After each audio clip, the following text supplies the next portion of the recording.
Hello అండి, welcome to Uttam's academy. ఇవాల్టి సెషన్లో మనం డిస్కస్ చేసుకోబోతున్నాం ఎన్టీపీసీకి సంబంధించిన grand test 5 general awareness bits అనేవి డిస్కస్ చేసుకుందాం. మన ఫస్ట్ బిట్ వచ్చేసి which organisation launched the scheme for innovation and technologies association with Aadhaar. First option scheme for innovation and technologies association with Aadhaar పథకాన్ని ఏ సంస్థ ప్రారంభించింది? Option 1 unique identification authority of India. Option 2 ministry of electronics and information technology.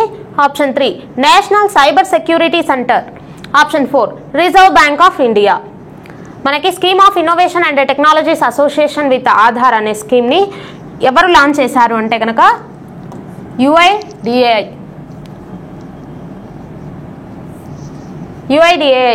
అంటే unique identification authority of India వాళ్ళు launch చేయడం జరిగిందనమాట. దేనికోసం తీసుకొని వచ్చారు అసలు ఈ స్కీమ్ అని అంటే కనుక డీప్ ఫేక్, అలాగే మాస్కింగ్, స్కూపింగ్ ఇలాంటి వాటిని ఐడెంటిఫై చేయడం కోసము ఈ స్కీమ్ని లాంచ్ చేయడం జరిగింది.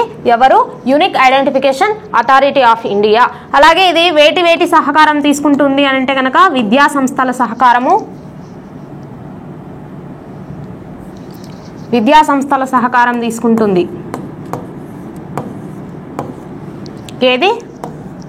యుఐడిఏఐ అనేది. ఓకే, ఇది మనకి కరెక్ట్ ఆప్షన్, ఫస్ట్ ఆప్షన్.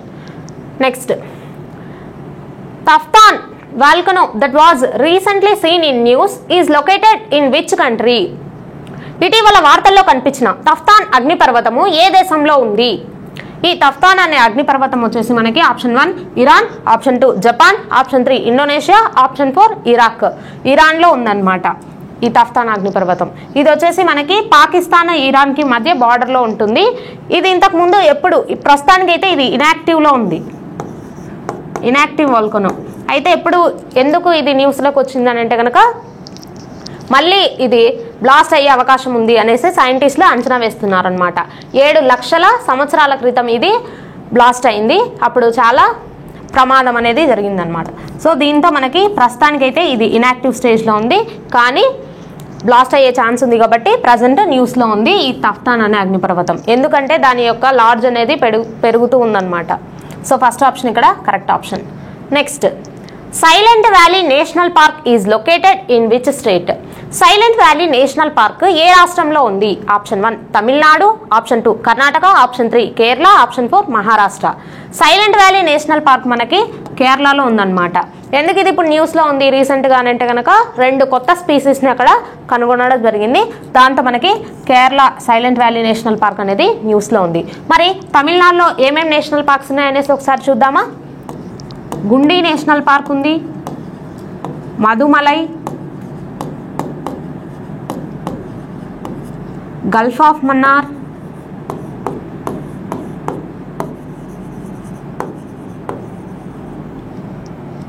ఈ నేషనల్ పార్క్స్ అనేవి ఉన్నాయన్నమాట మనకి ఎక్కడ? తమిళనాడులో. అలాగే కర్ణాటకలో బందీపూర్ నేషనల్ పార్క్ ఉంది, బన్నేర్ ఘాట్, ఇక్కడ ఇందిరాగాంధీ నేషనల్ పార్క్ కూడా ఉందండి. ఇక్కడేమో Bannerghatta national park, Bhadra national park, ఇవన్నీ మనకి కర్ణాటకలో ఉన్నాయి. అలాగే మహారాష్ట్రలో వచ్చేసి తడోబా, ఇంకా ఏమేమి నేషనల్ పార్క్స్ ఉన్నాయంటే సంజీవ్ గాంధీ,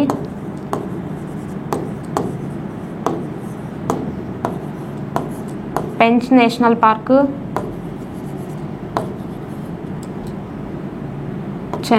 చందౌల్ నేషనల్ పార్క్, ఇక్కడ కర్ణాటకలో నాగర్హోల్.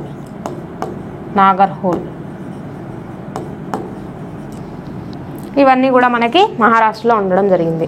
ప్రజెంట్ అయితే కేరళలో సైలెంట్ వ్యాలీ నేషనల్ పార్క్ ఉందనేసి థర్డ్ ఆప్షన్ ఇక్కడ కరెక్ట్ అవుతుంది. Next, which organisation design and developed the Akash missile system? Akash క్షిపణి వ్యవస్థను ఏ సంస్థ రూపొందించి అభివృద్ధి చేసింది? Option 1 Indian space research organisation ISRO. Option 2 defence research and development organisation DRDO. Option 3 Hindustan aeronautics limited HAL. Option 4 Bharat electronics limited. ఏ సంస్థ మనకి ఆకాష్ క్షిపణిని రూపొందించింది అంటే కనుక DRDO దీన్ని రూపొందించడం జరిగింది. Defence research and development organisation వాళ్ళు రూపొందించారనమాట. ఈ ఆకాశ్ అనే క్షిపణి, ఈ ఆకాశ్ అనే మిసైల్ మనకి సర్ఫేస్ టు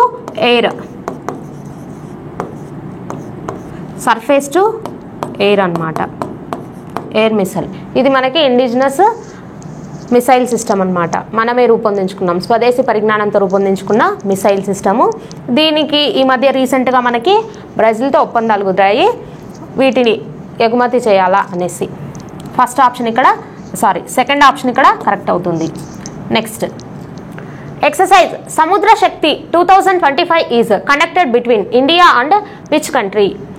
సముద్ర శక్తి 2025 వ్యాయామం అనేది భారతదేశం మరియు ఏ దేశం మధ్య నిర్వహించబడింది? Option 1 Australia, option 2 Indonesia, option 3 China, option 4 Japan. మనకి సముద్ర శక్తి విన్యాసాలు అనేవి నావల్ అన్నమాట, మ్యారిటైమ్ ఎక్సర్సైజెస్. ఇవి బైలేటరల్ ఎక్సర్సైజెస్. అయితే ఏ దేశానికి మధ్య జరుగుతాయి అంటే ఇండియాకు అలాగే ఇండోనేషియాకు జరుగుతాయి. ఎప్పుడు స్టార్ట్ అయ్యాయి ఇవి అని అంటే కనుక 2018 యాక్ట్ ఈస్ట్ పాలసీ ఉంది కదా మనకి, దాంట్లో భాగంగా స్టార్ట్ అయ్యాయి అనమాట. అయితే 2025 అక్టోబర్ 14th నుండి 17th వరకు జరిగాయి. ఎక్కడ జరిగాయి అంటే కనుక విశాఖలో జరిగాయి. INS కవరట్టి అనేది మనకి పాల్గొందనమాట ఈ సముద్ర శక్తి విన్యాసాలలో. సెకండ్ ఆప్షన్ ఇక్కడ correct. Next maximum strength of Rajya Sabha, రాజ్యసభలోని గరిష్ట సభ్యుల సంఖ్య ఎంత? మనకి ఆప్షన్ 1 260, ఆప్షన్ 2 250, ఆప్షన్ 3 210, ఆప్షన్ 4 150. మనకి గరిష్ట సభ్యుల సంఖ్య వచ్చేసి ఆప్షన్ 2 250 మెంబర్స్ ఉంటారనమాట. వీళ్ళలో కూడా 238 మెంబర్స్ ఎలక్ట్ అవుతారు, ప్లస్ 12 మెంబర్స్ని ప్రెసిడెంట్ నామినేట్ చేస్తారనమాట. ఏ విభాగాల నుంచి అని అంటే కనుక కళలు, సాహిత్యము, అలాగే శాస్త్ర రంగము, ఇలాంటి వివిధ రంగాల నుంచి 12 మందిని ప్రెసిడెంట్ నామినేట్ చేయడం జరుగుతుంది రాజ్యసభకు. మరి వీరి ఎన్నిక అనేది ఏ విధంగా జరుగుతుంది? అసలు రాజ్యసభను గురించి తెలుసుకుందాం. రాజ్యసభను గురించి మనకి ఆర్టికల్ 80 అనేది చెప్తుందన్నమాట. మరి రాజ్యసభ ఫస్ట్ మనకి 1990లోనే ఎగువ సభగా ఉండింది. తర్వాత 1921లో దీన్ని అమల్లోకి తీసుకొని వచ్చారు. తర్వాత ఏమైందంటే 1952 ఏప్రిల్ 23న మనకి ఈ రాజ్యసభకు రాజ్యసభ అనేసి పేరు పెట్టారు. ఎవరు పెట్టారు అంటే కనుక సర్వేపల్లి రాధాకృష్ణన్ గారు రాజ్యసభకు రాజ్యసభ అనేసి నామకరణం చేశారు. అంతకుముందు ఎగువ సభ అని పిలిచేవాళ్ళు అనమాట. మరైతే ఈ రాజ్యసభ సభ్యులను ఏ విధంగా ఎన్నుకుంటాము అనేది చూద్దాం. రాజ్యసభ సభ్యుల్ని ఏ విధంగా ఎన్నుకుంటామంటే నైష్పత్తిక ప్రాతినిధ్య పద్ధతి ద్వారా ఎన్నుకుంటాము. అసలు ఏంటి నైష్పత్తిక ప్రాతినిధ్య పద్ధతి అనేసి చూసుకుంటే కనుక మనకి శాసనసభకు అంటే విధాన సభకు ఎన్నికవుతారు కదా సభ్యులు. ఈ విధాన సభకు ఎన్నికైన సభ్యులు ఎన్నిక అనేది నిర్వహిస్తారనమాట. ఎన్నిక అనేది నిర్వహించి మొత్తం ఆ స్టేట్లో రాజ్యసభకు ఎన్ని స్థానాలు ఉంటే అన్ని స్థానాలకు కలిపి పోటీ చేస్తారు. పోటీ చేసినప్పుడు ఆ ఎన్నిక అనేది నిర్వహిస్తారు. ఎవరు? శాసనసభ్యులు ఉంటారు కదా, అదే విధాన సభ సభ్యులు అనేసి చెప్తాము. ఆ విధాన సభ సభ్యులు ఎన్నిక అనేది నిర్వహిస్తారనమాట. ఈ ఎన్నిక ఏ విధంగా జరుగుతుంది అని అంటే కనుక నైష్పత్తిక ప్రాతినిధ్య పద్ధతి. ఏంటి నైష్పత్తిక ప్రాతినిధ్య పద్ధతి అంటే ఇప్పుడు 4 పోటీ చేస్తున్నారు అనుకుందాం. ఈ 4కి మనము ప్రిఫరెన్స్ ఇవ్వాలి. 1వ వ్యక్తి, 2వ వ్యక్తి, 3వ వ్యక్తి, 4వ వ్యక్తి అనుకోండి. మన ఫస్ట్ ప్రిఫరెన్స్ ఎవరికి ఇవ్వాలనుకుంటున్నామో వాళ్ళకి ఇవ్వాలి. నేను 2వ వ్యక్తికి ఇవ్వాలనుకుంటున్నాను, తనకి ఫస్ట్ ప్రిఫరెన్స్ ఇస్తాను. తర్వాత 1వ వ్యక్తికి నా 2వ ప్రిఫరెన్స్ ఇవ్వాలి, 3వ వ్యక్తికి నేను 3వ ప్రిఫరెన్స్ ఇవ్వచ్చు. ఇలా ప్రిఫరెన్స్ ఇచ్చుకుంటూ వెళ్తామన్నమాట. అసలు ఈ ఎన్నిక అనేది మనకి ఓపెన్ బ్యాలెట్ పద్ధతి ద్వారా జరుగుతుంది. ఏంటి ఓపెన్ బ్యాలెట్ పద్ధతి అని అంటే మనం ఓటు వేసిన తర్వాత ఎవరికి వేసాము అంటే అధికార పార్టీ ఉందనుకోండి, పార్టీ చెప్పిన వ్యక్తికే వేశారా లేదంటే వేరే వాళ్ళకు వేశారా అనేసి పార్టీ వాళ్ళు అక్కడ వాళ్ళ యొక్క మనుషుల్ని నియమిస్తారనమాట. వాళ్ళకి మనం చూపించాలి మన బ్యాలెట్ని ఓపెన్ చేసి. మనకి ఈ విధమైన పద్ధతి సాధారణంగా మనం ఓటింగ్ చేసేటప్పుడు ఎమ్మెల్యేస్కి ఎంపీస్ని మనం ఎన్నుకునేటప్పుడు ఈ విధమైన పద్ధతి ఎన్నుకోమన్నమాట. ఫస్ట్ ఎవరికైతే ఓటు వేస్తామో వాళ్ళకు మాత్రమే ఓటు, ఒక్కరికి వేసే ఛాన్సే ఉంటుంది. కానీ ఇక్కడ ప్రిఫరెన్స్ అనేది ఇస్తాము. ఈ విధంగా ఓపెన్ బ్యాలెట్ పద్ధతి ద్వారా వీళ్ళకి ఎన్నిక అనేది నిర్వహించి ప్రిఫరెన్స్లు అనేవి ఇచ్చుకుంటూ వెళ్తారు. ఈ ప్రిఫరెన్స్ ఇచ్చిన తర్వాత కౌంట్ చేస్తారు. ఎవరికి ప్రిఫరెన్స్ ఎక్కువ, ఫస్ట్ మొదటి ప్రిఫరెన్స్ వచ్చిన వ్యక్తిని కౌంట్ చేసుకుంటారనమాట. కౌంట్ చేసుకొని ఎన్ని స్థానాలు అయితే ఉంటాయో అన్ని స్థానాలు బై అక్కడ శాసనసభ ఈ విధాన సభకు ఎంతమంది సభ్యులైతే ఉంటారో రాష్ట్రంలో ఆ విధానసభ సభ్యులు బై చేస్తారు. ఇలా బై చేసిన తర్వాత వచ్చేదానికి +1 యాడ్ చేస్తారు. అప్పుడు మనకి మినిమం ఓటింగ్ అనేది వస్తుందన్నమాట. ఆ మినిమం ఓటింగ్ వచ్చేంత వరకు చేస్తారు. ఫస్ట్ వ్యక్తిని తీసుకుంటారు. ఇంకా మిగిలిన ఓట్లు ఉంటాయి కదా, ఈ వ్యక్తికి ఇప్పుడు ఫర్ సపోజ్ 4 మెంబర్స్ 4 స్థానాలు ఖాళీగా ఉన్నాయనుకుందాం ఆ రాష్ట్రంలో. ఈ 4 స్థానాలు ఖాళీగా ఉంటే రాజ్యసభ స్థానాలు దానికి పోటీ చేస్తున్నారు. అక్కడ ఉన్న వాళ్ళు 180 మంది ఉన్నారు అనుకుందాం. 180/4 చేసి దీనికి +1 యాడ్ చేస్తారు. ఇక్కడికి వచ్చిన తర్వాత ఆ వ్యక్తి విన్ అయినట్టు చెప్తారనమాట.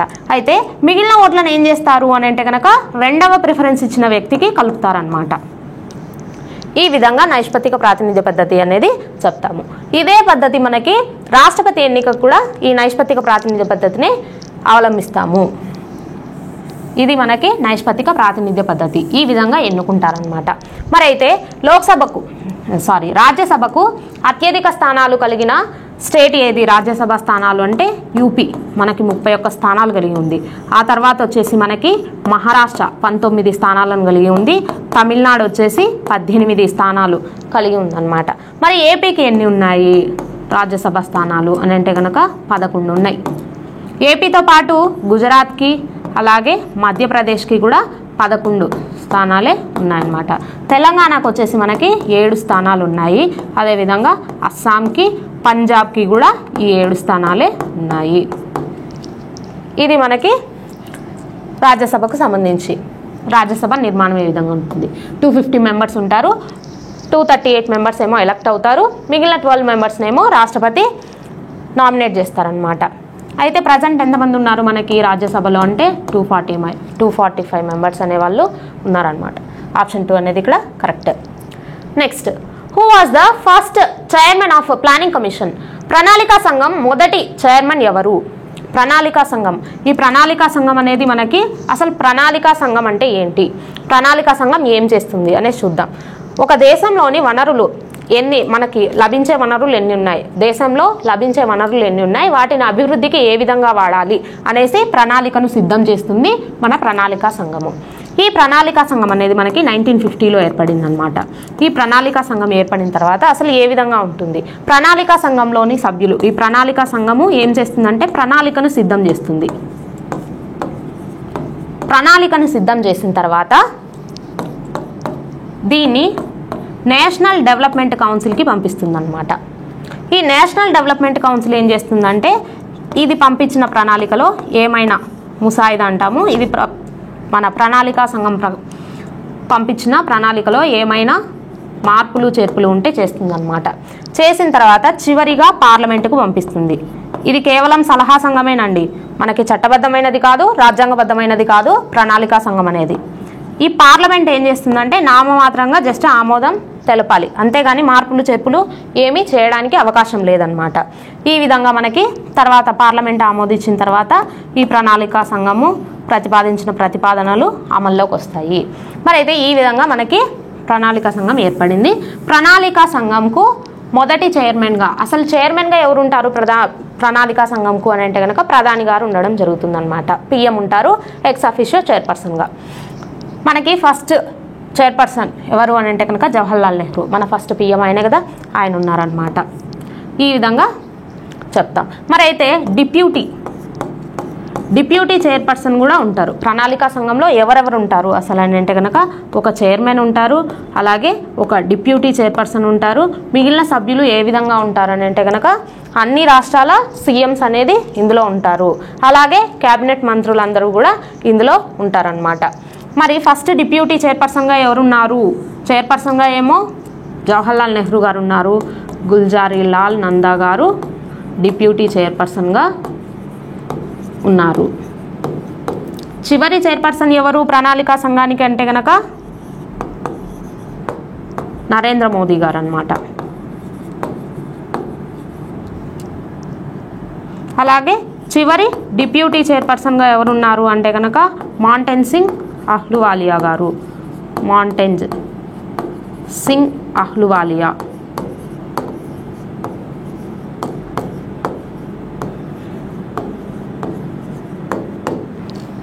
ఇది మనకి ప్రణాళికా సంఘానికి సంబంధించిన ఇన్ఫర్మేషన్.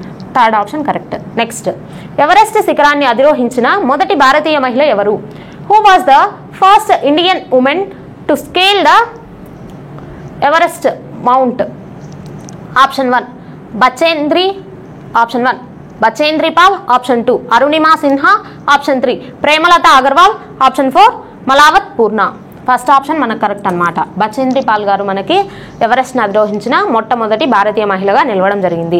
మరి మలావత్ పూర్ణ ఈ అమ్మాయి వచ్చేసి మనకి అతి చిన్న వయసులోనే అతి పిన్న వయస్కురాలు, ఎవరెస్ట్ అధిరోహించిన అతి పిన్న వయస్కురాలు, ఏజ్ వచ్చేసి 14 years అనమాట. మన తెలంగాణ స్టేట్కి చెందిన అమ్మాయి మలావత్ పూర్ణ. అయితే ఫస్ట్ ఆప్షన్ ఇక్కడ కరెక్ట్. నెక్స్ట్, యూపీఎస్సీ చైర్మన్ను ఎవరు నియమిస్తారు? Who appoints the chairman of UPSC? Option 1 chief minister of India ఉండరు కదా మనకి. Option 2 president, option 3 members of both the houses, option 4 election commission of India. భారత ముఖ్యమంత్రి, ఆప్షన్ 2 రాష్ట్రపతి, ఆప్షన్ 3 ఉభయ సభల సభ్యులు, ఆప్షన్ 4 భారత ఎన్నికల కమిషనర్. ఎవరు అపాయింట్ చేస్తారు యూపీఎస్సీ చైర్పర్సన్ అంటే కనుక మనకి రాష్ట్రపతి అపాయింట్ చేయడం జరుగుతుంది. ఆప్షన్ 2 అనేది కరెక్ట్ అనమాట. మరి రాష్ట్రపతి అసలు యూపీఎస్సీని గురించి చెప్పే ఆర్టికల్స్ ఏవి మనకంటే ఆర్టికల్ 315 నుండి 323 వరకు యూపీఎస్సీని గురించి చెప్తుంది అనమాట. అంటే పబ్లిక్ సర్వీస్ కమిషన్స్ గురించి చెప్తుంది. ఇది ఎన్నవ భాగంలో మెన్షన్ చేశారు అంటే రాజ్యాంగంలో 14వ భాగంలో మెన్షన్ చేయడం జరిగింది. 14వ భాగంలో పెట్టాము. మరి ఆర్టికల్ 315 ప్రకారం మనకు UPSC union public service commission ఉంటుంది, అలాగే స్టేట్ పబ్లిక్ సర్వీస్ కమిషన్ ఉంటుంది, అలాగే జాయింట్ పబ్లిక్ సర్వీస్ కమిషన్ అనేది కూడా ఉంటుందన్నమాట. జాయింట్ పబ్లిక్ సర్వీస్ కమిషన్ అనేది కూడా. అయితే యూపీఎస్సీని గురించి ఇప్పుడు మనం చూద్దాం. ఆర్టికల్ 315 సబ్ క్లాస్ 1 ప్రకారము మనకి రాష్ట్రపతి అపాయింట్ చేస్తారు యూపీఎస్సీ చైర్పర్సన్ని. ఎలా? ఒక చైర్పర్సన్ ఉంటారు, అలాగే రాష్ట్రపతి నిర్ణయించిన మేరకు అందులో సభ్యులు ఉంటారనమాట. ప్రస్తుతానికైతే మనకి 10 members ఉండడం జరిగింది.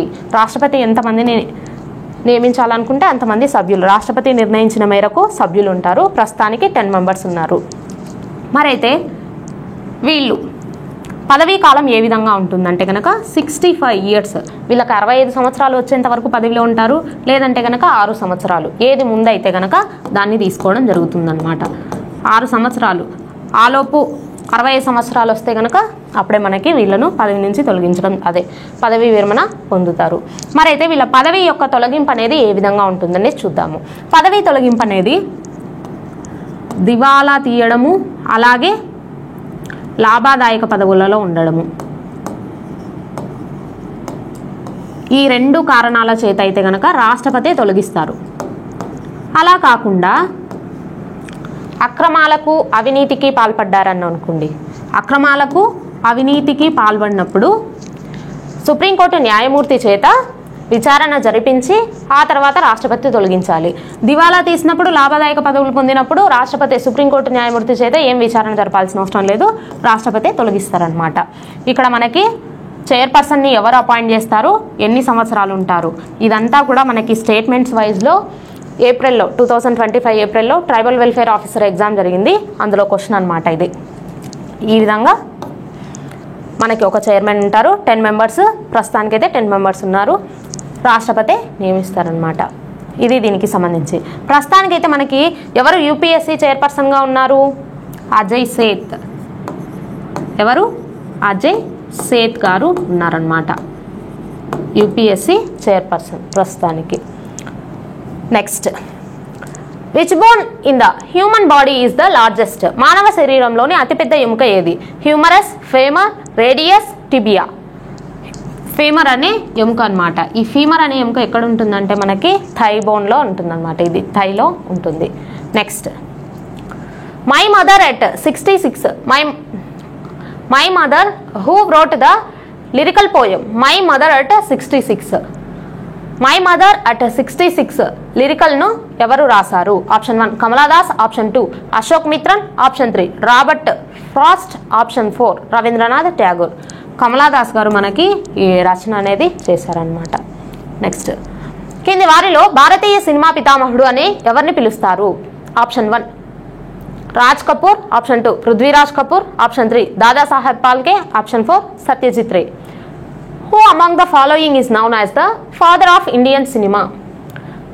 1 Raj Kapoor, option 2 Prithviraj Kapoor, option 3 Dadasaheb Phalke, option 4 Satyajit Ray. మనకి భారత సినిమా పితామహుడు అనేసి దాదాసాహెబ్ పాల్కేని పిలవడం జరుగుతుందన్నమాట. అవార్డ్స్ కూడా ఇస్తాం కదా, Dadasaheb Phalke awards. Next, in the contest of computers the time taken to receive data from a storage device or to obtain data from a peripheral unit is known as. కంప్యూటర్ల సందర్భంలో నిల్వ పరికరం డేటాను స్వీకరించడానికి లేదా పరదీయ యూనిట్ నుండి డేటాను పొందడానికి పట్టే సమయాన్ని డాష్ అంటారు. Option 1 time skilling, option 2 access time, option 3 down time, option 4 time sharing. Access time అనేసి చెప్తామన్నమాట. ఆప్షన్ 2 అనేది ఇక్కడ మనకి కరెక్ట్ అవుతుంది. నెక్స్ట్, భారత రాజ్యాంగంలోని కింది ఏ ఆర్టికల్ కింద అంతర్రాష్ట్ర వివాదాలలో సమన్వయం కోసం అంతర్రాష్ట్ర కౌన్సిల్ని ఏర్పాటు చేయబడింది? Under which one of the following article of the constitution of India as an interstate council being constituted for coordinating in interstate disputes? మనకి అంతర్రాష్ట్ర కౌన్సిల్ని ఏ ఆర్టికల్ చెప్తుంది అని అంటే కనుక ఆప్షన్ చూడండి. First option article 19, second option article 263, third article 356, fourth option article 352. మనకి అంతర్రాష్ట్ర council గురించి, స్టేట్ కౌన్సిల్ గురించి ఏది చెప్తుంది అని అంటే కనుక ఆర్టికల్ 263 అనేది చెప్తుంది అనమాట. ఆర్టికల్ 262, ఈ 262 ఆర్టికల్ మనకేం చెప్తుందంటే అంతర్రాష్ట్ర నదీ జలాల వివాదాలను గురించి చెప్తుందన్నమాట. అంతర్రాష్ట్ర నదీ జలాల వివాదాలను గురించి.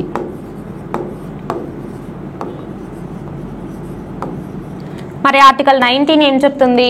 భావ ప్రకటన స్వేచ్ఛను గురించి చెప్తుందన్నమాట. ఇది మనకి ప్రాథమిక హక్కుల్లో వస్తుంది, ముందు క్లాసెస్లో తెలుసుకుందాం. ఆర్టికల్ 19 అనేది ప్రస్తుతానికి భావ ప్రకటన స్వేచ్ఛ. నెక్స్ట్, ఆర్టికల్ 356 అనేది రాష్ట్రపతి పాలన గురించి చెప్తుంది.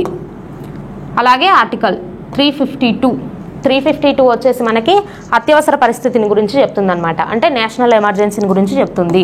అలాగే ఆర్టికల్ 360 అనేది దేని గురించి చెప్తుందంటే ఆర్థిక అత్యవసర పరిస్థితిని గురించి చెప్తుంది. ఆర్థిక అత్యవసర పరిస్థితి.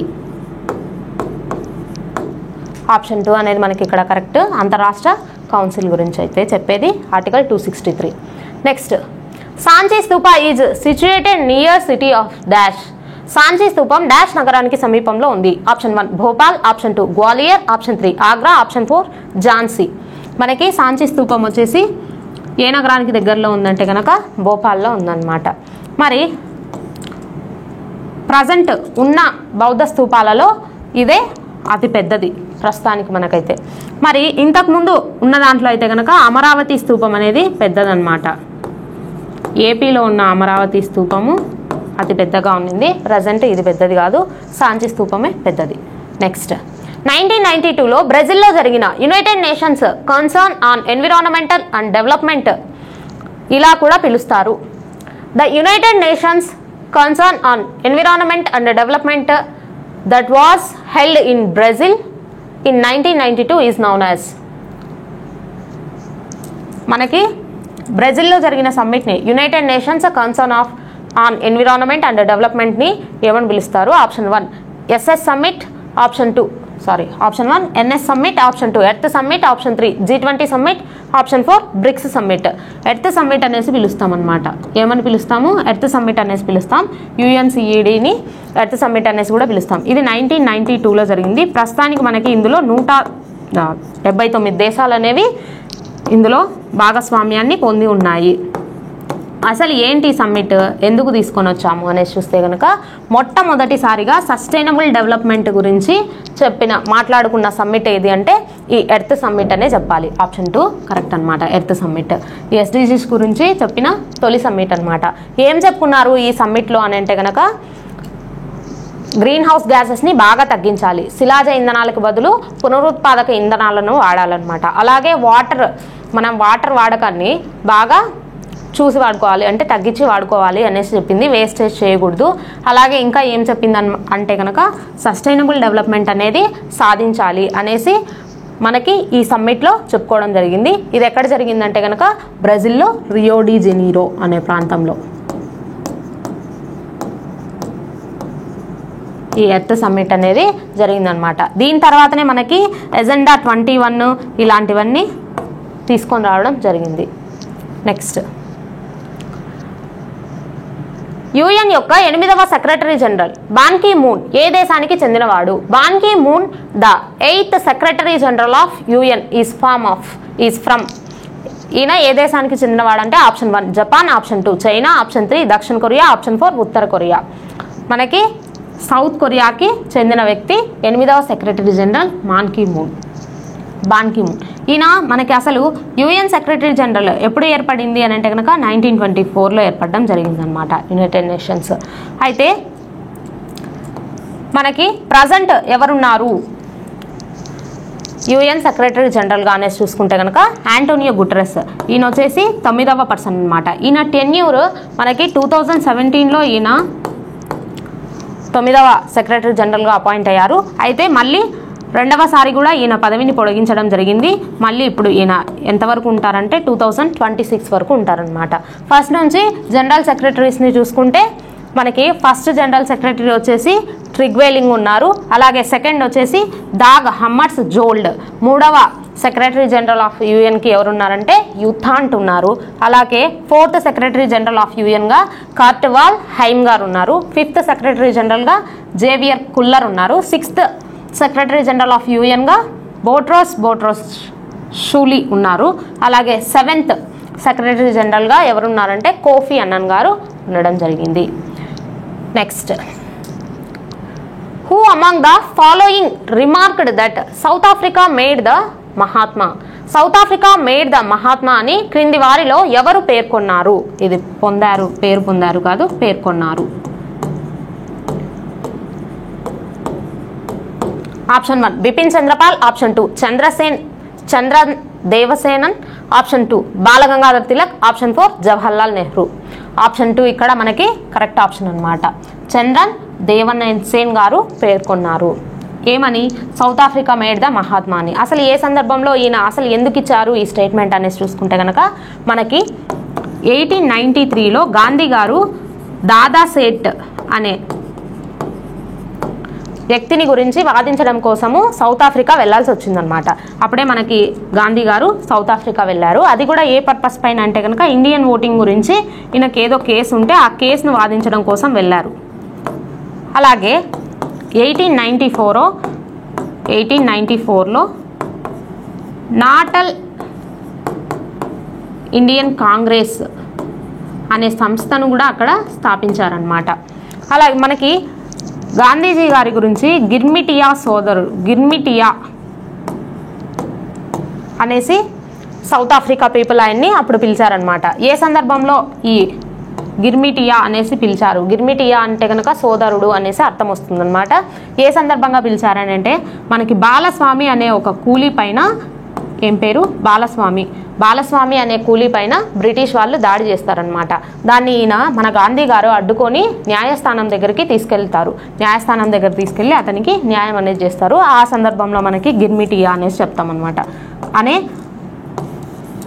ఒక బిరుదు లాంటిది. గిర్మిటియా అంటే సోదరుడు అనేసి సౌత్ ఆఫ్రికా పీపుల్ ఆయన్ని పిలిచారు. 1906లో ఏం జరిగిందంటే సత్యాగ్రహం చేస్తారు.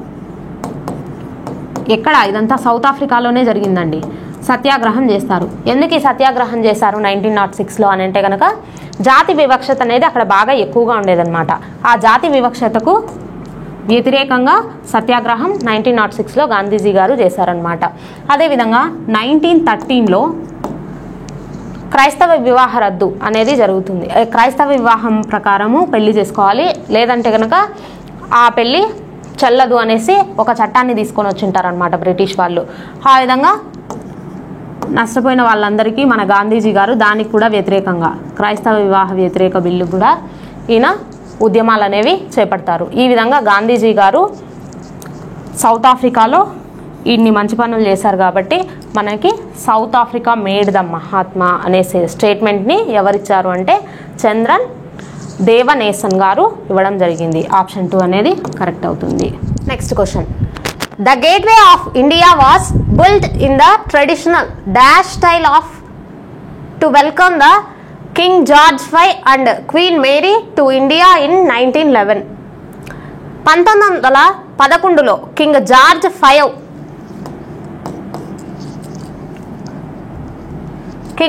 V మరియు క్వీన్ మేరీలను భారతదేశానికి స్వాగతించడానికి గేట్వే ఆఫ్ ఇండియాను సాంప్రదాయ డాష్ శైలిలో నిర్మించారు. Option 1 European style, option 2 western style, option 3 Persian style, option 4 Indo Saracenic style. ఏ స్టైల్లో నిర్మించారంటే ఇండో సార్సనిక్ స్టైల్లో నిర్మించడం జరిగిందనమాట. ఏంటి ఈ శైలి అని అంటే చూద్దాము. ఇది వచ్చేసి మనకి ఇండియన్ అలాగే ఇస్లామిక్ ఈ రెండు శైలిలు కలిపి ఉన్నదే ఇండో సార్సనిక్ స్టైల్గా చెప్తాము. ఇండియన్ గేట్ అనేది మనకి ఇండో సార్సనిక్ స్టైల్లో ఉందన్నమాట. ఆప్షన్ 4 అనేది కరెక్ట్ అవుతుంది. ఆధునిక విద్యుత్ జనరేటర్ డాష్ సూత్రంపై పనిచేస్తుంది. Modern electrical generator works on dash principle. విద్యుత్ ప్రేరణ, ఆప్షన్ 2 అయస్కాంత ప్రేరణ, ఆప్షన్ 3 విద్యుత్ అయస్కాంత ప్రేరణ, ఆప్షన్ 4 విద్యుత్ శక్తి. Electric magnetic induction, option 2 magnetic induction, option 3 electromagnetic induction, option 4 electrical energy. Electromagnetic induction base చేసుకొని మనకి మోడర్న్ ఎలక్ట్రికల్ జనరేటర్ అనేది వర్క్ చేస్తుంది అనమాట. ఆప్షన్ 3 అనేది కరెక్ట్. విద్యుత్ అయస్కాంత ప్రేరణ ద్వారా పనిచేస్తుంది. నెక్స్ట్, గుజరాత్లోని జూనాగఢ్లో గిర్నార్ కొండలు డాష్ మామిడి పండ్లకు ప్రసిద్ధి. ఏ మామిడి పండ్లకు ప్రసిద్ధి అనేసి అడుగుతున్నారు. Option 1 kesar, option 2 Dasheri, option 3 Alphonso, option 4 Totapuri. Kesar అనే మామిడి పళ్ళు వచ్చేసి మనకి గుజరాత్లోని గిర్నార్ కొండల్లో ఫేమస్ అన్నమాట. మరి ఆల్ఫెన్సో, ఈ ఆల్ఫెన్సో అనేవి మనకి రత్నగిరి ఎక్కడుంది ఇదంటే కనుక మహారాష్ట్రలో, అక్కడ ఫేమస్. అలాగే దసేరి అనే మామిడి పళ్ళు యూపీలో ఫేమస్. తర్వాత తోతాపురి అనేవి మనకి ఏపీ, తెలంగాణ, తమిళనాడు, కర్ణాటక సదరన్ ప్రాంతంలో ఫేమస్ అన్నమాట. ఫస్ట్ ఆప్షన్ ఇక్కడ కరెక్ట్. నెక్స్ట్, చెరకు ముక్కలు డాష్ని రసాయన శక్తిగా మార్చే అత్యంత సమర్థవంతమైన వాటిలో ఒకటి. Sugar cane plants are one of the most efficient converts of dash into chemical energy. Option 1 air, option 2 sunlight, option 3 juice, option 4 water. Option 1 గాలి, ఆప్షన్ 2 సూర్యకాంతి, ఆప్షన్ 3 రసం, ఆప్షన్ 4 వాటర్. సన్లైట్ని అనమాట. ఇక్కడ చెరుకు మొక్కలండి, నాట్ ముక్కలు. చెరుకు మొక్కలు సూర్యకాంతిని రసాయన శక్తిగా మార్చే అత్యంత సమర్థవంతమైన వాటిలో ఒకటి. Next, the international atomic energy agency IAEA was established in. అంతర్జాతీయ అణుశక్తి సంస్థ స్థాపించబడిన సంవత్సరం. Option 1 1966, option 2 1967, option 3 1955, option 4 1957. 1955లో దీన్ని స్థాపించడం జరిగిందనమాట. దీని యొక్క హెడ్ క్వార్టర్స్ ఎక్కడ ఉన్నాయంటే కనుక మనకి వియన్నా, ఆస్ట్రియా, వియన్నాలో ఉండడం జరిగింది. దేనికోసం దీన్ని స్థాపించారు అని అంటే కనుక అణుశక్తిని శాంతియుతంగా వాడాలి అన్నదాన్ని తీసుకొని దీన్ని స్థాపించడం జరిగిందనమాట. అణుబాంబులు ఉన్నాయి కదా అని వేరే వేరే దేశాలపైన వేయడం జరిగితే, మనకు గొడవలు జరిగినప్పుడు వేరే దేశాలపైన అణ్వాస్త్రాలు ఉపయోగిస్తే ఆ దేశం చాలా రోజుల పాటు కోలుకోదు. దాని చుట్టుపక్కల ఉన్న వాటికి కూడా నష్టం కలుగుతుంది. కాబట్టి ఆ విధంగా ఉపయోగించకూడదు. శాంతియుతంగా అణుశక్తిని వాడాలి అన్నదాన్ని బేస్ చేసుకొని ఈ IAEAని స్థాపించారు 1955లో. Next, who is known as the foundation father of macroeconomics as a separate discipline. ప్రత్యేక విభాగంగా స్థూల ఆర్థిక శాస్త్రాన్ని స్థాపించిన వ్యక్తిగా ఎవరు పిలుస్తారు. Option 1 Amartya Sen, option 2 Adam Smith, option 3 Karl Marx, option 4 John Maynard Keynes. ఎవరంటే మనకి జాన్ మెనార్డ్ కీన్స్ని పిలవడం జరుగుతుంది ఆర్థిక శాస్త్ర, స్థూల ఆర్థిక శాస్త్ర పితామహునిగా, ఫాదర్ ఆఫ్ మ్యాక్రో ఎకనామిక్స్ అనే చెప్తాం. Next, covalent bonds are formed by the sharing of electrons between the two atoms so that both can achieve a completely filled dash cell. రెండు అణువుల మధ్య ఎలక్ట్రాన్లను పంచుకోవడం ద్వారా సమయోజనీయ బంధాలు ఏర్పడతాయి. తద్వారా రెండు పూర్తిగా నిండి డాష్ షెల్ను సాధించగలవు. ఏ షెల్లో ఈ కోవలెంట్ బాండ్ ఏర్పడడం ద్వారా ఏ షెల్లో ఎలక్ట్రాన్స్ అనేవి ఫిల్ అవుతాయి అనేసి అడుగుతున్నారు.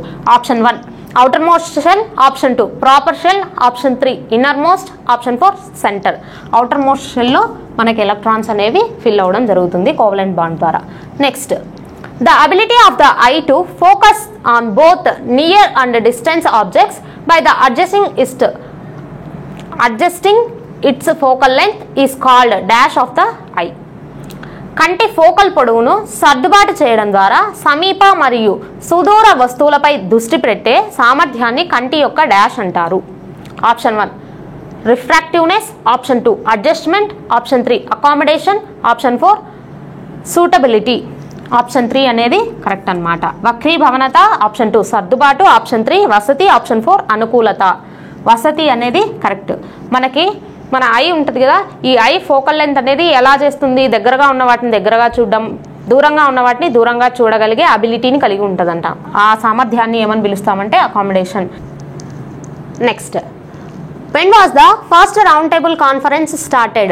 మొదటి రౌండ్ టేబుల్ సమావేశం ఎప్పుడు ప్రారంభమైంది? Option 1 October 1929, option 2 September 1931, option 3 August 1932, option 4 November 1930. మనకి మొదటి రౌండ్ టేబుల్ సమావేశం ఎప్పుడు జరిగింది అని అంటే కనుక నవంబర్ 30న జరిగిందనమాట. 1930 నవంబర్లో జరిగింది మొదటి రౌండ్ టేబుల్ సమావేశాలు. మొత్తం మనం రౌండ్ టేబుల్ సమావేశాల గురించి చూసాం కదా. 1930లో మొదటి రౌండ్ టేబుల్, అలాగే 1931 నుండి 32 వరకు రెండవ రౌండ్ టేబుల్ సమావేశము, అలాగే 1931లో ఒక రౌండ్ టేబుల్ సమావేశం, 1932లో మూడవ రౌండ్ టేబుల్ సమావేశం అనేది జరిగిందని చెప్పుకున్నాము. అయితే ఈ మొదటి రౌండ్ టేబుల్ సమావేశం జరిగే నాటికి మనకి బ్రిటన్ ప్రధానిగా ఎవరున్నారంటే రామ్సే మెక్డొనాల్డ్ గారు ఉండడం జరిగింది. ఈ మొదటి రౌండ్ టేబుల్ సమావేశాన్ని ఐఎన్సి కాంగ్రెస్ అనేది బహిష్కరించింది. ఎందుకు బహిష్కరించాల్సి వచ్చిందండి అంటే కనుక మనము సంపూర్ణ స్వరాజ్ అనే ప్రతిపాదనను తీసుకొని వచ్చాము, దానికి వాళ్ళు ఒప్పుకోలేదు, దాంతో బహిష్కరించామన్నమాట మొదటి రౌండ్ టేబుల్ సమావేశాన్ని.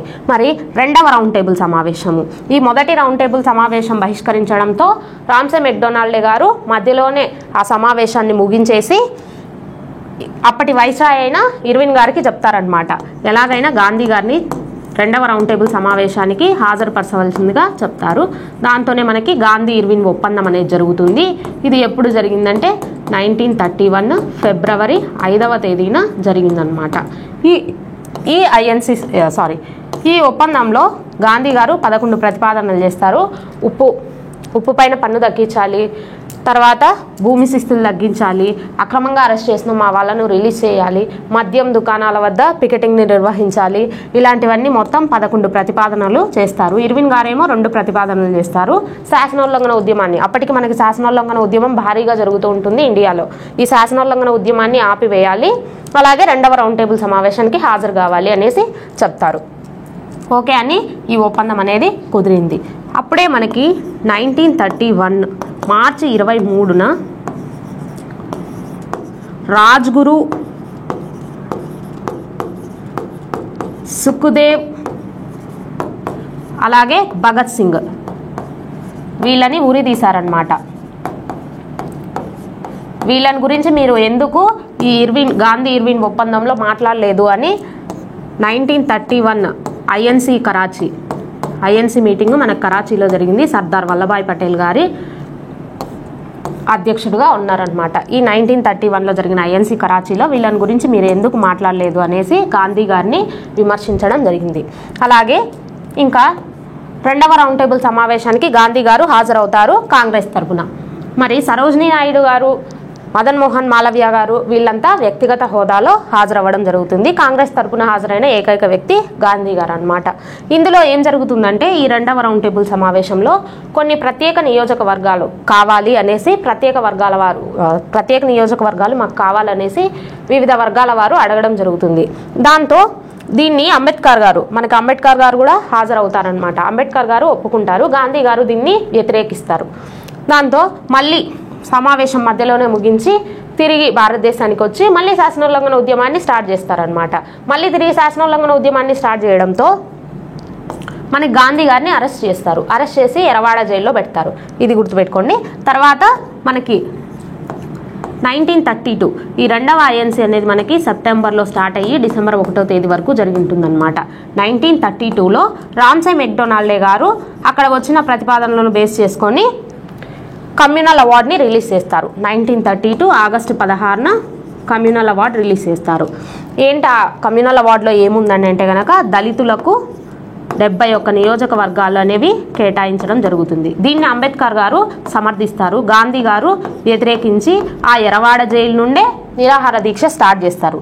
అది ఎప్పుడు అని అంటే కనుక 1932 సెప్టెంబర్ 20న నిరాహార దీక్ష చేయడం స్టార్ట్ చేస్తారు. తర్వాత గాంధీ గారికి అంబేద్కర్ గారికి ఒక ఒప్పందం కుదురుతుంది. దాన్నే పూనా ఒప్పందం అనేసి చెప్తామన్నమాట. ఈ పూనా ఒప్పందం ఎవరు కుదిర్చారు అని అంటే మదన్ మోహన్ మాలవ్య గారు కుదిర్చారనమాట. ఎప్పుడు కుదిరింది ఇది అంటే 1932 సెప్టెంబర్ 24న పూనా ఒప్పందం కుదిరింది. ఈ పూనా ఒప్పందం ప్రకారం ఏం జరుగుతుందంటే ఈ ప్రత్యేక నియోజకవర్గాలు అనేవి రద్దు అవ్వడం జరుగుతుంది. ఉమ్మడి నియోజకవర్గాలు అనేవి ప్రత్యేక నియోజకవర్గాల బదులు ఉమ్మడి నియోజకవర్గాలు అనేవి ఆమోదం పొందుతాయి. దీంతో మన గాంధీ గారు ఒక మాట చెప్తారనమాట, దళితుల కోసం నా ప్రాణాలనైనా అడ్డు పెడతాను అనేసి ఒక మాటను కూడా చెప్పడం జరుగుతుంది.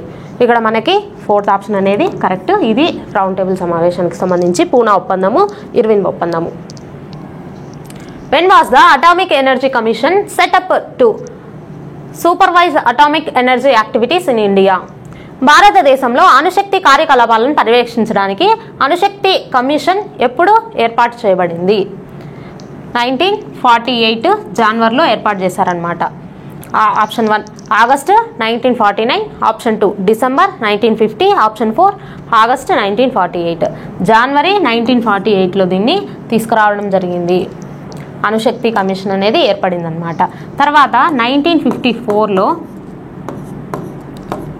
డిపార్ట్మెంట్ ఆఫ్ అటామిక్ ఎనర్జీ అనేది ఏర్పడింది.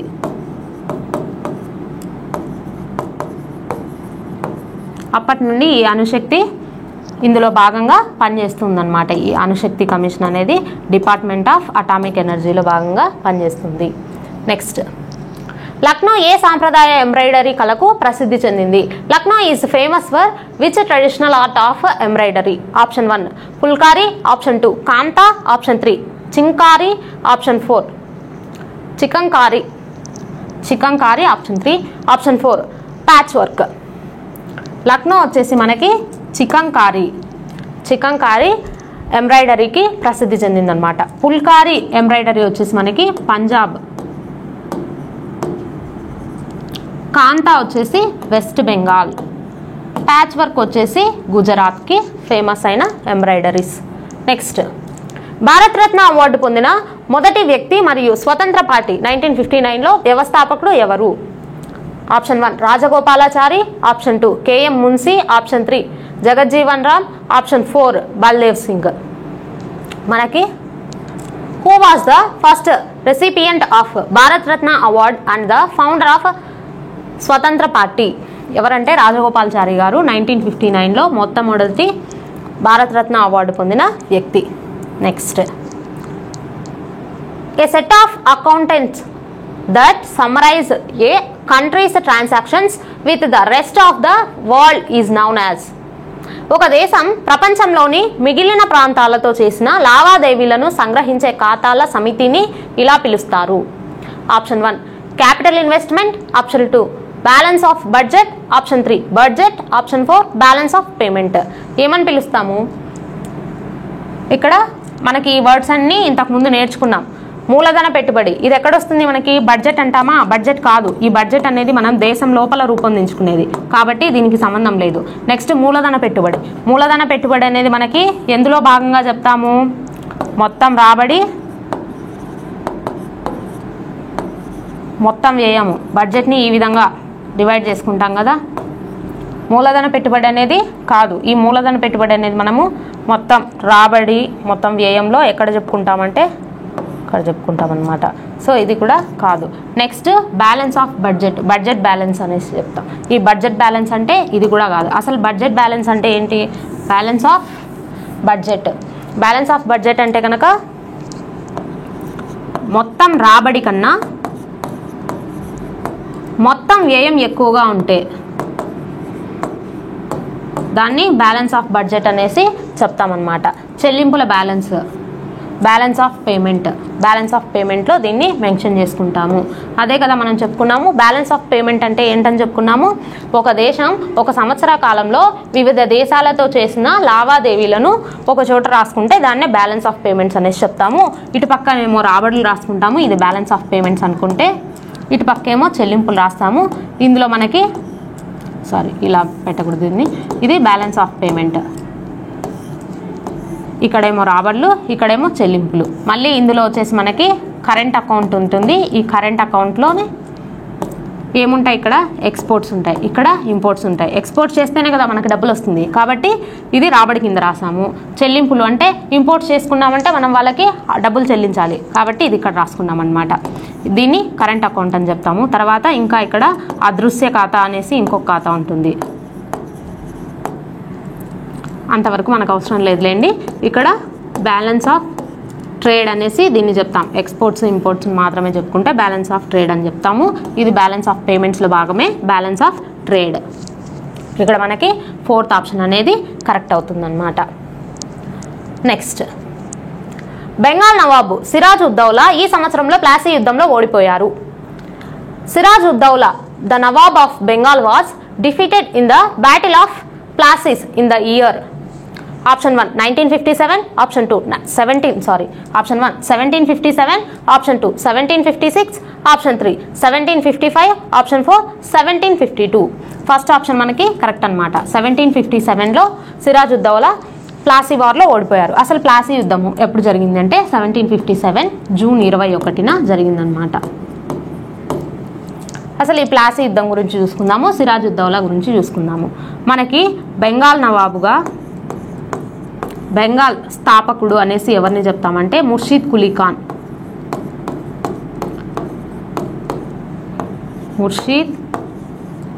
ముర్షిద్ ఖాన్ ఇతను ఔరంగజేబ్ చేత నియమించబడతాడనమాట. ఎప్పుడు అంటే కనుక మనకి 1700 సంవత్సరంలో నియమించబడతాడు. ఇతని తర్వాత మనకి అలీ వర్దీ ఖాన్, షుజా ఉద్దౌలా వస్తాడు కానీ ఆయన గురించి మనకేం అవసరం లేదు. అలీ వర్దీ ఖాన్ అనే వ్యక్తి బెంగాల్ నవాబు అవుతాడు. తర్వాత ఈ అలీ వర్దీ ఖాన్ యొక్క మనవడైన సర్ఫరాజ్, ఈ సర్ఫరాజ్ను ఓడించి సిరాజ్ ఉద్దౌలా మనకి చంపేసి సిరాజ్ ఉద్దౌలా వస్తాడనమాట. ఈ సిరాజ్ ఉద్దౌలా బెంగాల్లో మనకి ఇద్దరు వర్తక వ్యాపారం కోసం వచ్చుంటారు, ఫ్రెంచ్ వారు అలాగే బ్రిటిష్ వారు. ఫ్రెంచ్ వారిదేమో ప్రధాన వర్తక స్థావరం ఎక్కడ ఉంటుందంటే చంద్రనాగూర్లో ఉంటుంది. బ్రిటిష్ వాళ్ళది ఎక్కడ ఉంటుందంటే కనుక కలకత్తాలో ఉంటుందన్నమాట. ఎక్కడ? కలకత్తా. ఈ చంద్రనాగర్లో వీళ్ళకి కోటలు నిర్మిస్తూ ఉంటారు. ఫ్రెంచ్ వాళ్ళు అవ్వచ్చు, బ్రిటిష్ వాళ్ళు అవ్వచ్చు, వీళ్ళు ఇద్దరు కూడా మనకి కోటలు నిర్మిస్తూ ఉంటారు. ఎక్కడ? బెంగాల్ ప్రాంతంలో. దాన్ని సిరాజ్ ఉద్దౌలా ఆపేయమని చెప్తాడు, ఫ్రెంచ్ వాళ్ళు ఆపేస్తారు. తర్వాత బ్రిటిష్ వాళ్ళు మాత్రం కొనసాగిస్తూ ఉంటారు. దీంతో మన సిరాజ్ ఉద్దౌలా వాళ్ళపైన యుద్ధం చేసేసి వాళ్ళని ఓడించి 1756 జూన్ 20న చీకటి గది ఉదంతము అనేసి చెప్తాం. బ్లాక్ హోల్ ట్రాజడీ అని చెప్తాం అనమాట. మొత్తం 143 మందిని ఒక చీకటి గదిలో బంధించి పెట్టేస్తాడు. అందులో నుంచి 20 మంది మాత్రమే బ్రతుకుతారు. ఆ 20 మంది వెళ్ళి అప్పటి బ్రిటిష్ గవర్నర్ జనరల్ అయిన రాబర్ట్ క్లైవ్కి కంప్లైంట్ చేస్తారనమాట. ఇలా మమ్మల్ని బంధించాడు అనేసి రాబర్ట్ క్లైవ్కి చెప్తే, రాబర్ట్ క్లైవ్ మనకి 1757లో జూన్ 21న ప్లాసీ యుద్ధం చేస్తాడు. ఏ విధంగా చేస్తాడు అని అంటే, ఇక్కడ మనకి కలకత్తా వీళ్ళ ప్రాంతం ఉంది కదా, బ్రిటిష్ వర్తక స్థావరమైన కలకత్తాను ఈ చీకటి గది ఉదంతం టైంలో మనకి సిరాజ్ ఉద్దౌలా గెలుస్తాడు. ఆ ప్రాంతాన్ని గెలిచి దానికి అలీనగర్ అనేసి పేరును కూడా పెడతాడనమాట. ఏ పేరు పెడతాడు? అలీనగర్ అనేసి పేరును కూడా పెట్టేసి అక్కడ మాణిక్ చంద్ అనే వ్యక్తిని అపాయింట్ చేసి వెళ్తాడు. అయితే ఏమవుతుందంటే, ఈ మాణిక్ చంద్ అలాగే సిరాజ్ ఉద్దౌలా యొక్క సేనాని అయిన మీర్జాఫర్, అమీన్ చంద్,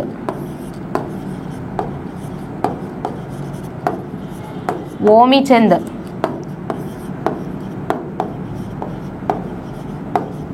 ఈయనతో పాటు రాయ్ దుర్లభ్, ఇలాంటి మొత్తం ఒక 6 మంది అందరూ కలిసి సిరాజుద్దౌలాకు వెన్నుపోటు పొడవడం జరుగుతుంది. దాంతో సిరాజుద్దౌలా ఓడిపోవాల్సి వస్తుంది మన ప్లాసీ యుద్ధంలో. ఆ తర్వాత మీర్ జాఫర్ని రాబర్ట్ క్లైవ్ బెంగాల్కి నవాబుగా ప్రకటిస్తాడు. ఈ బెంగాల్కి నవాబుగా మీర్ జాఫర్ని ప్రకటించిన తర్వాత మొత్తం వాళ్ళ హస్తగతం చేసుకుంటారనమాట. ఇతని పేరుకే రాజు మీర్ జాఫర్. అతనికి ఎలాంటి పవర్స్ ఉండవు, జస్ట్ కీలుబొమ్మలాగా వాళ్ళ చేతిలో ఆడుతూ ఉంటాడు. దాన్ని ఆసరాగా తీసుకొని వీళ్ళు మొత్తం అక్కడ రాజకీయాలలో జోక్యం చేసుకుంటూ బెంగాల్ని మొట్టమొదటిసారిగా వాళ్ళ హస్తగతం చేసుకున్నారు.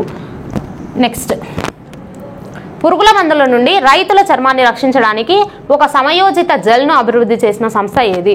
Option okay, A topical gel to protect the skin of farmers from pesticides is developed by the option 1 Indian institute of toxicology research, option 2 national botanical research institute, option 3 institute for stem cell science and regenerative medicine, option 4 Indian agriculture research institute.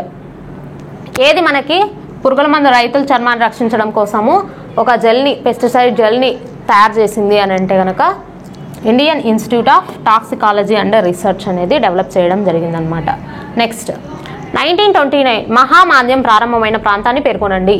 Name the reason where the great depreciation of 1929 started. Option 1 Asia, option 2 దక్షిణ America, option 3 Europe, option 4 north America. North అమెరికాలో మనకి 1929లో ఆర్థిక మాంద్యం వచ్చిందనమాట. 1992లో India కూడా వచ్చింది కదా. Next, the subsidiary alliance was a non intervention policy devised by dash in 1798. Subsidiary alliance అనేది 1798లో డాష్ రూపొందించిన జోక్యం లేని విధానము. Lord Irwin, lord Bentinck, lord Wellesley, lord Cornwallis. ఇక్కడ సబ్సిడరీ అలయన్స్ అంటే ఏంటో కాదండి, సైన్య సహకార పద్ధతి. ఈ సైన్య సహకార పద్ధతిని ఎవరు తీసుకొని వచ్చారు అంటున్నారనమాట. లార్డ్ వెల్లెస్లీ మనకి తీసుకురావడం జరిగింది 1798లో. అసలు ఏంటి సహకార పద్ధతి, సైన్య సహకార పద్ధతి అని అంటే కనుక మనకి బ్రిటిష్ వాళ్ళు ఒక సిద్ధ సైన్యాన్ని పోషిస్తారనమాట. దానికి తగిన పోషణకు అయ్యే ఖర్చునంతా ఎవరు భరించాలి అంటే కనుక భారతదేశానికి చెందిన రాజులు భరించాలి. ఈ సిద్ధ సైన్యం వాళ్ళు ఎప్పుడు చెప్తే అప్పుడు, రాజుకి ఏదైనా యుద్ధం ప్రకటించారు వేరే రాజ్యాల వాళ్ళు అని అంటే కనుక ఈ సిద్ధ సైన్యం రెడీగా ఉండి బ్రిటిష్ వాళ్ళు పంపిస్తారనమాట ఈ సైన్యాన్ని. ఇదే మనకి సిద్ధ సైన్యము లార్డ్ వెల్లెస్లీ మెయింటైన్ చేస్తూ వచ్చారు. అయితే దీన్ని మొట్టమొదటిసారిగా ఈ సిద్ధ సైన్యం, సైన్య సహకార పద్ధతి, మేము మీకు సైన్యంను హెల్ప్ చేస్తాము, అయితే దానికి సంబంధించిన ఖర్చులన్నీ కూడా మన రాజు గారే భరించాల్సి ఉంటుందన్నమాట. దీనిపైన మొట్టమొదటిసారిగా సంతకం చేసిన నవాబు ఎవరు అంటే కనుక హైదరాబాద్ నవాబు సంతకం చేశారనమాట. నిజాం నవాబు ఈ సైన్య సహకార పద్ధతి పైన మొట్టమొదటిసారిగా సంతకం చేసిన వ్యక్తి. ఇంకా లార్డ్ ఇర్విన్ అంటే కనుక మనకు తెలుసు 1931. అలాగే ఉప్పు సత్యాగ్రహ టైంలో ఇర్విన్ ఒప్పందంలో ఉన్నారనమాట. ఇక్కడ ఇంకొక విషయం అండి, 1931 మనకి 2వ రౌండ్ టేబుల్ సమావేశం జరిగే టైంకి లార్డ్ ఇర్విన్ గారు ఉన్నారు. కానీ 2వ రౌండ్ టేబుల్ సమావేశం ముగిసినప్పటికీ లార్డ్ ఇర్విన్ గారు లేరనమాట. ఎవరున్నారు అంటే కనుక అప్పుడు వెల్లింగ్స్టన్ గారు ఉండడం జరిగింది వైస్రాయ్గా. నెక్స్ట్, ఇక్కడ లార్డ్ బెంటింగ్ వచ్చేసి మనకి సతీ యాక్ట్ గుర్తుకు రావాలి. లార్డ్ బెంటింగ్ అంటే 1829లో సతీ యాక్ట్ను తీసుకొని రావడంలో ఈయన కృషి ఉందన్నమాట. నెక్స్ట్, లార్డ్ కార్న్వాలిస్ వచ్చేసి మనకి జమీందారీ వ్యవస్థను తీసుకొని వచ్చారు. అలాగే civil services, father of civil services అనేసి కూడా పిలుస్తాము. నెక్స్ట్, భారతదేశంలోని కింది ఏ కొండలు బ్లూ మౌంటైన్స్ అని పిలువబడతాయి? Which of the following hills in India are known as the blue mountains అని ఏ కొండలను పిలుస్తాము? Option 1 Nilgiri hills, option 2 Khasi hills, option 3 Garo hills, option 4 Shivalik hills. Nilgiri హిల్స్ని మనము పిలుస్తామన్నమాట బ్లూ మౌంటైన్స్ అనేసి. ఇవి మనకి తమిళనాడు అలాగే కర్ణాటక ఈ రీజన్, తమిళనాడు రీజన్లో మనకి ఎక్కువగా కనిపిస్తాయి నీలగిరి హిల్స్ అనేవి. నెక్స్ట్, డాష్ సంవత్సరంలో జాతీయం చేసిన తర్వాత ఇంపీరియల్ బ్యాంక్ ఆఫ్ ఇండియాను స్టేట్ బ్యాంక్ ఆఫ్ ఇండియాగా పేరు మార్చారు. Imperial Bank of India was renamed as the State Bank of India after nationalization in the year. ఏ ఇయర్లో మనకి ఇంపీరియల్ బ్యాంక్ను స్టేట్ బ్యాంక్ ఆఫ్ ఇండియాగా పేరు మార్చారు అనేసి అడుగుతున్నారు. Option 1 1954, option 2 1953, option 3 1955, option 4 1950. 1955 మనకి జూలై 1న imperial bank state bank of ఇండియాగా మారింది. ఏంటి ఇంపీరియల్ బ్యాంక్ అనేసి చూసుకుందాము. మనకి first bank of Calcutta, bank of Bombay, bank of Madras, ఈ 3 బ్యాంకులు కలిసి 1929లో ఇంపీరియల్ బ్యాంకుగా ఏర్పడ్డాయి. ఆ తర్వాత గోర్వాలా కమిటీ సూచన మేరకు మనకి 1955లో జూలై 1న ఈ ఇంపీరియల్ బ్యాంకుగా ఏర్పడిన తర్వాత ఏమైందంటే ఇది కేంద్ర బ్యాంకు చేయాల్సిన అన్ని పనులను ఇంపీరియల్ బ్యాంకు చేసేదన్నమాట. దాంతో 1955 జూలై 1న గోర్వాలా కమిటీ సూచనల మేరకు దీన్ని SBI స్టేట్ బ్యాంక్ ఆఫ్ ఇండియాగా పేరు మార్చడం జరిగింది. ఇది 1955 జూలై 1. థర్డ్ ఆప్షన్ అనేది correct. Next, the states of Chhattisgarh, Uttarakhand and Jharkhand were created in the year. Chhattisgarh, Uttarakhand మరియు జార్ఖండ్ రాష్ట్రాలు డాష్ సంవత్సరంలో ఏర్పడ్డాయి. Option 1 2002, option 3 1999, option 3 2001, option 4 2000. 2000లో ఏర్పడ్డాయి అన్నమాట. ఛత్తీస్గఢ్ ఏమో 26వ రాష్ట్రంగా ఛత్తీస్గఢ్ ఏర్పడింది. ఎప్పుడు అంటే నవంబర్ 1. తర్వాత ఉత్తరాఖండ్ ఏమో 27వ రాష్ట్రంగా ఏర్పడింది నవంబర్ 9. జార్ఖండ్ ఏమో 28వ రాష్ట్రంగా ఏర్పడింది నవంబర్ 15న. ఆ తర్వాత 29వ రాష్ట్రంగా మనకి తెలంగాణ ఏర్పడింది జూలై 4th 2019. జూన్ 4న ఏర్పడింది అనమాట. అయితే మరి జమ్మూ కాశ్మీర్కు రాష్ట్ర హోదా రద్దు చేసేసి మనం లెఫ్టినెంట్ అదే యూటీగా ప్రకటించుకున్నాం కదా, యూనియన్ టెరిటరీగా ప్రకటించుకున్న తర్వాత మళ్ళీ 28 రాష్ట్రాలే అయ్యాయన్నమాట. మనకి ఆప్షన్ 4 అనేది ఇక్కడ కరెక్ట్ అవుతుంది. నెక్స్ట్, ఆర్థిక బాధ్యత మరియు బడ్జెట్ నిర్వహణ చట్టం FRBMA డాష్ సంవత్సరంలో ప్రవేశపెట్టబడింది. The fiscal responsibility and budget management act FRBMA was introduced in the year. Option 1 2004, option 2 2007, option 3 2003, option 4 2002. మనకి FRBMA యాక్ట్ 2003లో తీసుకురావడం జరిగింది. అయితే ఇది ఇంప్లిమెంటేషన్కి 2004 నుండి ఇంప్లిమెంట్ అయిందనమాట. ఏంటి ఫిజికల్ రెస్పాన్సిబుల్ మేనేజ్మెంట్ యాక్ట్ అని అంటే కనుక, physical responsible budget management act అంటే కనుక దీంట్లో మనకు ట్యాక్స్ GDP రేషియోని 25%గా పెట్టుకోవాలి. అలాగే కోశ లోటును పరిమితం చేసుకోవాలి.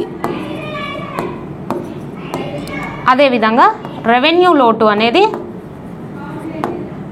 శూన్యంగా మార్చాలి అనేసి లక్ష్యంగా తీసుకొని రావడం జరిగిందనమాట. దీనికంటే ముందు మనకి ఫిజికల్ రెస్పాన్సిబుల్ యాక్ట్ అనేది ఉండేది. ఇది 1999 నుండి 2000 వరకు ఫిజికల్ రెస్పాన్సిబుల్ యాక్ట్ అనేది ఉండిందనమాట. ఇంతకు రెవెన్యూ లోటు అంటే ఏంటో చూద్దాము. రెవెన్యూ లోటు అంటే రెవెన్యూ వ్యయం కన్నా రెవెన్యూ వ్యయం ఎక్కువగా ఉండి రెవెన్యూ రాబడి తక్కువగా ఉంటే కనుక దాన్ని రెవెన్యూ లోటుగా చెప్తాము. మరి కోశ లోటు అంటే ఏంటి అంటే కనుక బడ్జెట్ లోటు ప్లస్ రుణాలు ఓవర్ డ్రాఫ్ట్ రూపంలో దేశంలో తీసుకున్న అన్ని రుణాలు అందులోకి వస్తాయన్నమాట. రుణాలు అంటే కనుక మరి బడ్జెట్ లోటు అంటే ఏంటి అని అంటే మొత్తం వ్యయం ఎక్కువగా ఉండి మొత్తం రాబడి తక్కువగా ఉంటే దాన్ని బడ్జెట్ లోటు అంటాం. ఈ బడ్జెట్ లోటు ప్లస్ రుణాలు అన్నీ కలిపి ఉంటే దాన్ని కోశ లోటు అనేసి చెప్తామన్నమాట. దీన్నే ఫిజికల్ డెఫిసిట్ అనేసి కూడా చెప్తాము. ఇక్కడ మనకి FRBMA యాక్ట్ తీసుకొని వచ్చింది 2004 నుండి ఇది ఇంప్లిమెంటేషన్కి వచ్చింది. ఆప్షన్ 3 అనేది ఇక్కడ కరెక్ట్ ఆప్షన్. నెక్స్ట్, లాంతర్ వత్తిలో కిరోసిన్ నూనె పైకి లేస్తుంది. ఎందుకంటే kerosene oil rises up in a wick of lantern because of gravitation.